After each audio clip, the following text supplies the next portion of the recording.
Police ஸ்டேஷனில் மொத்த குடும்பத்தையும் கொண்டாந்து வச்சு பார்த்து எங்கள் பாக்கியமும் மாணிக்கமும் இங்கே ரொம்ப சந்தோஷப்பட்டு நிற்கிறாங்க. நாம் நினச்சது நடந்தே தீரணும் அப்படின்ற மாதிரியான முடிவில் நிற்கிறாங்க. இங்கே கேஸ் எடுத்ததுனால வேறு வழி இல்லை. ராஜ், என்ன மேடம் வீட்டில் இருக்க எல்லாரையும் கூட்டிகிட்டு வந்திருக்கீங்க, என்ன ஏதுன்னு கூட விசாரிக்காமல் நீங்கள் இப்படி நடந்துக்கிறது போலீஸ் ஆஃபீஸராக சரியில்லைன்னு சொல்ல, அதை சொல்கிறதுக்கு முதல்ல நீங்கள் இப்போ இந்த குடும்பத்தோடு சேர்ந்த ஒரு அக்யூஸ்டு நீ சொல்லி இப்போ நான் அதை கேட்கணுமான்னு போலீஸ் ரொம்ப கோவமாக ராஜியை வந்துட்டு பார்த்து கேட்க, மேடம் நானுமே போலீஸ் ஆகிறதுக்கு ட்ரை பண்ணிட்டு தான் இருக்குன்னு சொல்ல, ஓ இப்படிப்பட்ட குடும்பத்திலேருந்து இப்படி ஒரு போலீஸா, அப்படியெல்லாம் நடக்கவே விட்டுறக்கூடாதுன்னு சொல்லிட்டு அங்கே அந்த இன்ஸ்பெக்டர் மேடம் ரொம்ப மோசமாகவே இங்கே ராஜியை பார்த்து திட்டேன். மேடம் முதல்ல அந்த குடும்பத்தில் உள்ளவங்கள விசாரிங்க. இவங்க இப்படி ஒரு கம்ப்ளைண்ட்டை கொடுத்துருக்காங்களே, நாங்கள் வரதட்சணை கேட்டோம், கொடுமைப்படுத்தணும், அடித்தோம், வீட்டை விட்டு துரத்தணும்னு இப்படி ஏகப்பட்ட விஷயங்களை சொல்லியிருக்காங்கல்ல, அது உண்மையா இல்லையான்னு தெரிஞ்சுக்கிறதுக்கு நீங்கள் என்ன மேடம் ட்ரை பண்ணியிருக்கீங்க அப்படின்னு சொல்லி கேட்க, அவங்களே வந்து கம்ப்ளைண்ட் கொடுத்துருக்காங்கன்னு சொல்ல, பாதிக்கப்பட்ட பொண்ணு உங்ககிட்ட வந்து இந்த மாதிரிலாம் நடந்துச்சுன்னு சொல்லி கம்ப்ளைண்ட் கொடுத்தாங்களா அப்படின்னு கேட்குறாங்க ராஜி கேட்குற கேள்வி சரிதான். இதை புரிஞ்சுக்கிட்ட எங்கள் இன்ஸ்பெக்டர் மேடமும் உடனே ராஜியை பார்த்துட்டு அந்த குடும்பத்தில் இருக்கவங்களையும் பார்த்துட்டு, ஆமாம் உங்கள் பொண்ணு எங்க அப்படின்னு சொல்லி கேட்டதுமே பாக்கியமும் மாணிக்கமும் ஒருத்தர் மாற்றி ஒருத்தர் பார்த்துக்கவும் செய்கிறாங்க. எப்படி மேடம், அவள் என்னதான் இருந்தாலும் தான் புருஷன் குடும்பம் தான் தனக்கு முக்கியம்னு இப்போ வரைக்கும் சொல்லிக்கிட்டு இருக்கவ அந்த குடும்பத்து மேலே எப்படி மேடம் கம்ப்ளைண்ட் கொடுப்பா? ஒரு அம்மா அப்பாவா அவள் படுற கஷ்டத்தை தாங்கிக்க முடியாம தானே இப்போ நாங்கள் இங்கே வந்து கம்ப்ளைண்ட் கொடுத்துருக்கோம் அப்படின்னு சொல்ல, கொஞ்சம் நிறுத்துமா அப்படின்னு அங்கே ஸ்டேஷனில் இருக்க அந்த லேடி போலீஸ் திட்டவும் செய்கிறாங்க. பாக்கியம் மாணிக்கம் ரெண்டு பேருமே அமைதியாக இருக்க, உடனே போலீஸ் இப்போவே உங்கள் பொண்ணு இந்த இடத்துக்கு வந்தாகணும், அவங்க வந்ததுக்கு பிறகுதான் இந்த ஃபேமிலி மேலே நான் கம்ப்ளைண்ட் எடுத்துக்க முடியும். நீங்கள் சொன்னது உண்மையா இருக்கிற பட்சத்தில் உங்கள் பொண்ணும் இந்த கம்ப்ளைண்ட்டை ஏற்றுக்கிற பட்சத்தில் நான் கொடுக்க வேண்டிய தண்டனை கோர்ட் மூலமாக கண்டிப்பாக இவங்களுக்கு கிடைக்கும் அப்படின்னு சொல்கிறாங்க. ராஜி அங்கே பக்கத்தில் கோமதி பக்கத்தில் போகிறாங்க. அத்தை நீங்கள் எதுக்கும் கவலைப்படாதீங்க, தங்கமே அக்கா இங்கே வந்தால் நிச்சயமாக நமக்கு பக்கமாக தான் பேசுவாங்க, நீங்கள் கவலைப்படாதீங்க தன்னு சொல்ல, ஆமாண்டி நீ தான் அவளை மழை போல் நம்பிக்கிட்டு இருக்கணும், எனக்கெல்லாம் அவள் மேலே நம்பிக்கை இல்லை, தான் அம்மாவையும் அப்பாவையும் இந்த பக்கம் அனுப்பிட்டு அவள் வீட்டில் அமைதியாக உட்காந்துக்கிட்டு இருக்கலாம், அவள் இங்கே வந்து என்னென்ன நாடகம் போல காத்துக்கிட்டு இருக்காளோ தெரியல அப்படின்னு சொல்லிட்டு இருக்காங்க. உடனே இங்கே பாண்டியனும் கோமதி கொஞ்சம் அமைதியாயிரு அப்படின்னு சொல்ல, ஆமாம் ராஜி கதிர் எங்கப்பா அப்படின்னு சொல்லி கேட்க, அவன் டிராவல்ஸில் இருக்காமாம்மா, இன்னாரும் அவனுக்கு விஷயம் தெரிஞ்சிருக்கும் அப்படின்னு சொல்லிட்டு இருக்காங்க. என்ன மீனாவும் இந்த விஷயத்தில் மாட்டாமல் இருக்கணும், பாவம் அவங்க ரெண்டு பேரும் வேலைக்கு போயிட்டு வரவங்க அப்படின்னு கோமதியும் சொல்லிட்டு இருக்காங்க. அரசி என்னால் இங்கே வந்து உட்காந்துக்கிட்டு இருக்கான்னு இன்னொரு பக்கம் கோமதி ரொம்ப கவலைப்பட்டு பேசிக்கிட்டு இருக்காங்க. அந்த நேரத்தில் ராஜிக்கு ஃபோன் வந்ததும் அந்த ஃபோனை பிடுங்கி வச்சுக்கவும் செய்கிறாங்க. ஹலோ ராஜி எங்கே இருக்க அப்படின்ற மாதிரி கேட்க, நீ யாருமா அப்படின்னு கேட்குறாங்க ஸ்டேஷனில். நான் மீனா பேசுகிறேன், ராஜுடைய அக்கா அப்படின்னு சொல்லும்போது, அப்படியா எல்லாரும் ஸ்டேஷனில் தான் இருக்காங்க வா அப்படின்னு சொல்லிடுறாங்க. மேடம் என்ன பிரச்சனை அப்படின்னு சொல்லிட்டு இங்கே ஃபோனை அதுக்குள்ளே கட் பண்ணிடுறாங்க. நேராக செந்திலும் மீனாவும் அந்த வீட்டுக்கு போகிறாங்க. அங்கே போனால் வீட்டில் யாரும் இல்லை, அப்போ அழுதுகிட்டு இருக்க விஷயத்தை கேட்டு தெரிஞ்சுக்கிறாங்க மீனாவும் செந்திலும். அவங்களால அதை ஏற்றுக்கவும் முடியல, தாங்கிக்கவும் முடியலை. எப்படி இப்படி ஒரு கம்ப்ளைண்ட்டை பொய்யான ஒரு விஷயமா கொடுக்க முடிஞ்சதுன்னு இன்னொரு பக்கம் ரொம்ப கோவப்படுறாங்க செந்தில். இதுக்கிடையில் தங்கமேல எங்கள் ஸ்டேஷனுக்கு கூட்டிகிட்டு வர சொல்லிடுறாங்க. வாங்கங்க நாமளும் ஸ்டேஷனுக்கு போகலான்னு இன்னொரு பக்கம் மீனா செந்தில் ரெண்டு பேருமே ஸ்டேஷன் கிளம்பி போகிறாங்க. அங்கே தங்கமேல ரெண்டு பேருமே ஸ்டேஷனுக்கு கான்ஸ்டபிள் தான் போயிட்டு கூட்டிகிட்டு வராங்க.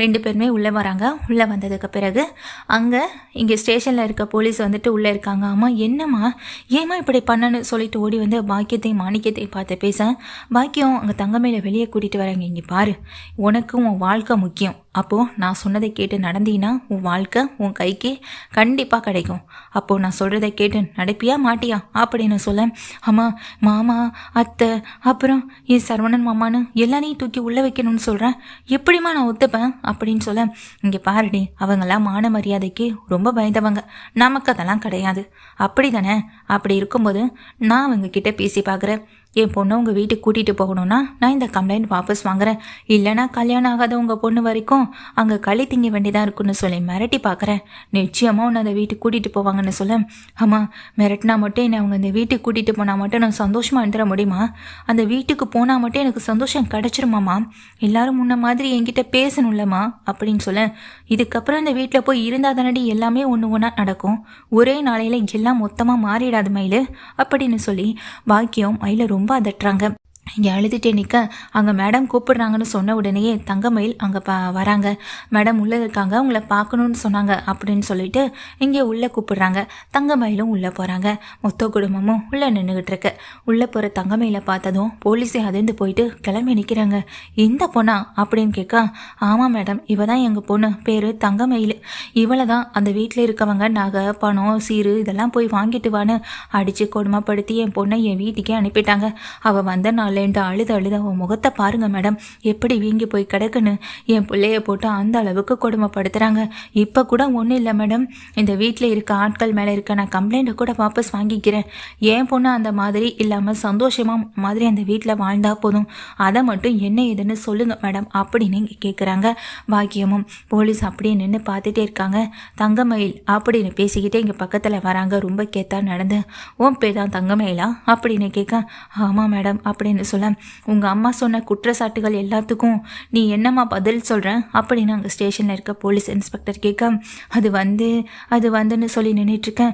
இவ தயங்கி நிற்கிறத பார்த்தாலே உனக்கு தெரியலையாடி அப்படின்னு அங்கே ராஜி கேட்க, மீனா செந்தல்னு எல்லாரும் வந்துடுறாங்க. அத்தை ராஜி என்னாச்சு அப்படின்னு ஓடி வந்து பக்கத்தில் இங்கே மீனா நிற்கிறாங்க. கூடவே செந்திலும் அப்பா அப்படின்னு பக்கத்தில் போக, யார் நீங்களா அப்படின்னு சொல்லி கேட்க, இவன் என் 2வது பையன் பேர் செந்தில், அது என் 2வது மருமக இங்கே மீனா, அது என் 3வது மருமக ராஜி அப்படின்னு சொல்ல, ஓ உங்களுக்கு மொத்தம் 3 மருமகளா? அப்படி இருக்க போது தங்கமயில் கிட்ட மட்டும் நீங்கள் எதுக்காக வரதட்சணை கேட்டு கொடுமைப்படுத்துறீங்கன்னு சொல்ல, நாங்கள் அந்த மாதிரிலாம் எதுவுமே கேட்கல மேடம், நடந்த விஷயமே வேற அப்படின்னு சொல்ல வரும்போது உடனே பாக்யோ இடையில புகுந்து குழப்பி விடவும் செய்கிறாங்க. நீங்கள் சொல்லுங்கள் சார் அப்படின்னு அங்கே ஸ்டேஷனில் இருக்க லேடி போலீஸ் கேட்கும்போது நடந்த விஷயம் ஒன்று விடாமல் அவங்க சொல்லவும் செய்கிறாங்க. மேடம் இவங்க சொல்கிறது எல்லாமே என் பொண்ணு மேலே பழி போடணுன்ற ஒரு நோக்கத்தோடு பண்ணிகிட்டு இருக்காங்க மேடம், மற்றபடி என் பொண்ணு மேலே எந்த தப்பும் கிடையாது, என் பொண்ணுக்காக கூட அப்படின்னு பேச வரும்போது கையை அமர்த்துறாங்க போலீஸ் அங்கே பாக்கியத்தை பார்த்து. பாக்கியம் பேச முடியாமல் நிற்க, இங்கே வந்து நிற்கிற அந்த ராஜி மீனாவை பார்த்து, ஏமா உங்களுக்கு இது வரைக்கும் இந்த வீட்டில் அப்படி ஏதாவது நடந்திருக்கான்னு சொல்லி கேட்க, இல்லை மேடம், நாங்கள் ஒன்றும் இங்கே தங்கமேல் அக்கா மாதிரி முறைப்படி கல்யாணம் பண்ணிக்கிட்டு வீட்டுக்கு வந்தவங்க கிடையாது. 2 பேர் காதலிச்சு வீட்டுக்கு தெரியாமல் கல்யாணம் பண்ணிக்கிட்டவங்க. அப்படி இருந்துமே இந்த வீட்டில் இவங்க 2 பேருமே எங்கள் அம்மா அப்பாவை விட அதிகமாக ஒரு படி அக்கறை எடுத்து பார்த்துக்கிறவங்க. இந்த மாதிரி ஒரு நாளும் எங்ககிட்ட நடந்துக்கிட்டது கூட கிடையாது. இவங்க பொய்யான கம்ப்ளைண்ட்டை கொடுத்துருக்காங்க அப்படின்னு ராஜி மீனாவும் சொல்கிறாங்க. தங்கமயில் அக்கா இப்போ கூட நீங்கள் அப்படின்னு சொல்ல, ராஜி மீனாவையும் பார்த்தேன். இங்கே தங்கமயில் அப்படியே ஒரு மாதிரியாக நின்றுட்டுருக்காங்க. என்ன பண்ணுறதுனே தெரியலை, எந்த பக்கம் பேசுகிறதுனே தெரியலை. இப்படிப்பட்ட ஒரு குழப்பத்தில் தான் தங்கமயில் நிற்கிறாங்க. அப்போது அங்கே நிற்கிற இங்கே போலீஸ் பல்லான்னு ஒரு அறையை பாக்கியம் கணத்திலே விட, உன் குடும்பத்தை பற்றி எனக்கு தெரியாது, நீ ஓடி வந்து கம்ப்ளைண்ட் கொடுத்ததுமே உன் பக்கம் நியாயம் இருக்குன்னு நினச்சி தான் இந்த குடும்பத்தில் இருக்க எல்லாரையுமே நான் இங்கே கூட்டிகிட்டு வந்தேன். உன் பொண்ணை பார்த்து அடுத்த நிமிஷமே நீ எப்படிப்பட்ட குடும்பம்னு நான் முடிவு பண்ணிட்டேன் அப்படின்னு சொல்கிறாங்க. மேடம் அது வந்துன்னு சொல்ல, என்னை யாருன்னு உனக்கு தெரியாது, ஆனால் நீயும் உன் குடும்பத்தை பற்றியும் எனக்கு நல்லாவே தெரியும். இதோ நிற்கிறாளே இந்த தங்கமயில் ஃபோட்டோ ஒரு நாள் எங்கள் வீட்டுக்கு வந்தது. என் தம்பிக்கு நாங்கள் பொண்ணு பார்த்துக்கிட்டு இருந்த சமயத்தில் தான் புரோக்கர் இந்த ஃபோட்டோட வந்திருந்தார். பொண்ணை கூட எங்கள் எல்லாருக்கும் பிடிச்சிருந்தது. சரி பேசி முடிக்கலான்ற நேரத்தில் தான் உன் குடும்பத்தை பற்றின எல்லா விஷயங்களும் அந்த தரகரே புட்டு வச்சாரு. உங்கள் குடும்பத்துக்கு இந்த குடும்பம் செட்டே ஆகாதமானு அவரே சொல்லிட்டாரு. நாளை பின்ன விசாரிச்சு பார்க்கையில தான் தெரிஞ்சது சரியான ஃப்ராடு குடும்பம்னு. என்னைக்காச்சும் ஒரு நாள் சிக்குவேன்னு நானும் காத்துக்கிட்டு தான் இருந்தேன். ஆனால் இன்னைக்கு நீ வசமாக சிக்கிக்கிட்ட அப்படின்னு சொல்கிறாங்க. ஆனால் இன்னைக்கு நீ வசமாக சிக்கிக்கிட்டேன்னு அந்த லேடி இன்ஸ்பெக்டரும் சொல்கிறாங்க. இதை கேட்டதும் அங்கே நிற்கிற பாக்கியமும் மாணிக்கமும் அப்படியே திகைச்சு போய் பார்க்க, உன் அம்மா அப்பாவுக்கு தான் அறிவில்லை, உன் வாழ்க்கையில் இப்படிப்பட்ட ஒரு குழப்பத்தை ஏற்படுத்துகிறாங்கன்னா நீயும் அவங்க சொல்கிற பேச்சை கேட்டுக்கிட்டு அமைதியாக நின்றுட்டுருக்க. அப்போ உனக்கு வாழ்க்கை முழுக்க அந்த குடும்பத்தோடு போய் சேர்ந்து வாழணுன்ற எண்ணமே இல்லையா? இங்கே பார், உன் வாழ்க்கை இந்த அளவுக்கு போயிட்டே இருக்குன்னா அதுக்கு முக்கிய காரணம் நீ ரொம்ப நம்பிக்கை வச்சுருக்க உன் அம்மாவும் அப்பாவும் தான் காரணம். பாசம் இருக்கலாமா, ஆனால் அதை விட வாழ்க்கை ரொம்ப முக்கியம். என்ன நீ இதே மாதிரி பல இடங்களில் பொண்ணு ஃபோட்டோன்னு சொல்லிட்டு வாங்கி பார்த்துட்டு உன் குடும்பத்தை பற்றி விசாரிச்சுட்டு தான் உன்னை தூக்கி போட்டு போயிருப்பாங்களே தவிர மற்றபடி உனக்கு எந்த குறையும் இல்லைன்னா உனக்கு எப்போதோ கல்யாணம் ஆகியிருந்திருக்கும். என் தம்பிக்கு இப்போ கல்யாணம் ஆகி 2 பசங்க இருக்காங்க. ஆனால் உனக்கு இன்னும் கல்யாணம் ஆகாமல் இப்போ தான் கல்யாணம் ஆகிருக்கு. அந்த வாழ்க்கை கூட சரியாக வாழ விடாமல் பண்ணிகிட்டு இருக்குது உன் அம்மாவும் அப்பாவும் தான். பணத்துக்கு ஆசை, ஊர் முழுக்க கடன், பொய், பித்தலாட்டம், ஃப்ராடுத்தனம், இது ஒன்று கூட விடாமல் எல்லாத்தையும் அத்துப்படியாக கற்று வச்சிருக்க இவங்க 2 பேருக்கும் இப்போ சரியான தண்டனை கொடுத்தா தானே சரியா இருக்கும்னு சொல்றாங்க. அங்க நின்றுட்டு இருக்க ராஜி, மீனா, செந்தில், கதிர் பாண்டியன் கோமதின்னு எல்லாரும் அப்படியே அதிர்ந்து போய் பார்க்குறாங்க. தங்கமயில் ப்ளீஸ் மேடம் வேண்டாம் மேடம்னு சொல்ல, இங்கே பாருமா, இந்த விஷயத்தில் உனக்கு சப்போர்ட்டாக என்னால் நிற்க முடியாது. உங்கள் மொத்த பேராலையும் ஒரு குடும்பமே பாதிக்கப்பட்டிருக்கு. அப்போது இதுக்கு என்ன பதில் சொல்கிறீங்க அப்படின்னு கேட்க, அப்போ அவங்க உங்கள் மேலே கம்ப்ளைண்ட் கொடுத்தா என்ன ஆகும்? என் பையனை ஏமாற்றி கல்யாணம் பண்ணி வச்சுட்டாங்கன்னு இங்கே 4 பின்ன உங்கள் மேலே கோர்ட்டில் கேஸ் போட்டால் என்ன ஆகும் தெரியுமா? நீங்கள் நஷ்டஈடாக எவ்வளோ பணம் கொடுக்க வேண்டியது இருக்கும் தெரியுமா? அப்படின்ற மாதிரி அங்கே ஸ்டேஷனில் சொல்கிறாங்க. மேடம், எங்களுக்கு அப்படியெல்லாம் யார்கிட்டேருந்தோ பணத்தை வாங்கி வாழணும்னு அவசியம் இல்லை. சொந்தமாக உழைக்கிற பணமே எங்களுக்கு போதுமானதாக தான் இருக்குது. அதை வச்சு எங்களுடைய வாழ்க்கையை நாங்கள் பார்த்துக்க முடியும். இனிமே தங்கமயில் மாதிரி எங்கள் வீட்டுக்கு எந்த பொண்ணும் மருமகளாக வந்துடக்கூடாதுன்னு தான் நினைக்கிறேன். நிச்சயமாக நாங்கள் எங்கள் பையன் சரவணனுக்கு ஒரு நல்ல வாழ்க்கையை அமைச்சு கொடுப்போம் மேடம். அது ஒரு நாள் நடக்கும். நிச்சயமாக நீங்கள் அந்த கல்யாணத்துக்கு வரணும் அப்படின்னு சொல்ல, நிச்சயமாக சார் கண்டிப்பாக வருவேன் அப்படின்னு அங்கே இன்ஸ்பெக்டர் மேடமும் சொல்ல, தயவு செஞ்சு மன்னிச்சிடுங்க அப்படின்னு சொல்ல, இல்லை பரவாயில்ல, நீங்கள் உங்கள் டியூட்டியை தானே பார்த்தீங்கன்னு சொல்கிறாங்க. அந்த நேரத்தில் எங்கள் வீட்டில் இருக்க இவங்க எல்லாருமே நீங்களே கொண்டு ஜீப்பில் இவங்க எல்லாருமே வீட்டில் விட்டுட்டு வாங்க அப்படின்னு போலீஸ் ஸ்டேஷனில் சொல்ல, ஓகே மேடம்னு சொல்லிட்டு அவங்க அங்கேருந்து கிளம்புறாங்க. எங்கள் ஸ்டேஷனில் இருக்க இன்ஸ்பெக்டர் மேடமும் அங்கே நின்றுட்டு இருக்க பாக்கியத்தை, மாணிக்கும், தங்கமயில் 3 பேருமே பார்க்க, உன்னுடைய குடும்பத்தால் இங்கே ஒட்டுமொத்த குடும்பமும் பாதிக்கப்பட்டிருக்கு. அந்த குற்ற உணர்ச்சி கொஞ்சம் கூட இல்லாமல் நீ ஒரு குடும்பத்தை கொண்டு வந்து இங்கே நிறுத்தியிருக்க.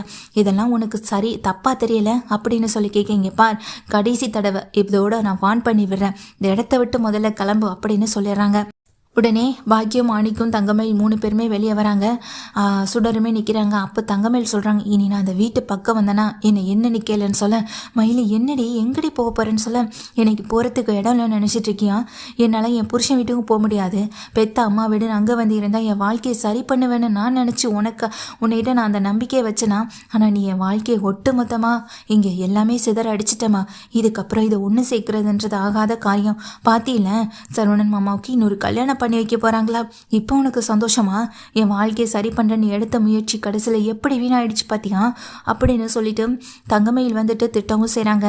பாக்கியத்துக்கு பதில் பேச முடியல. இங்கேருந்து பேசிட்டு நகர்ந்து போங்க. இதெல்லாம் ஒரு குடும்பம். நல்ல வேலை என் தம்பி வாழ்க்கை தப்பு செய்தேன்னு நான் இன்னைக்கு சந்தோஷப்படுறேன். அன்னைக்கு என் தம்பி ஆசைப்பட்டான், இந்த ஃபோட்டோவை பார்த்து இந்த பொண்ணை பார்த்து நினச்சி கல்யாணம் பண்ணி வச்சிருந்தா அவன் வாழ்க்கை என்ன ஆயிருக்கும் அப்படின்ற மாதிரியான யோசனையில் இங்கே அப்படியே நின்றுட்டு இருக்காங்க அந்த இன்ஸ்பெக்டரும்.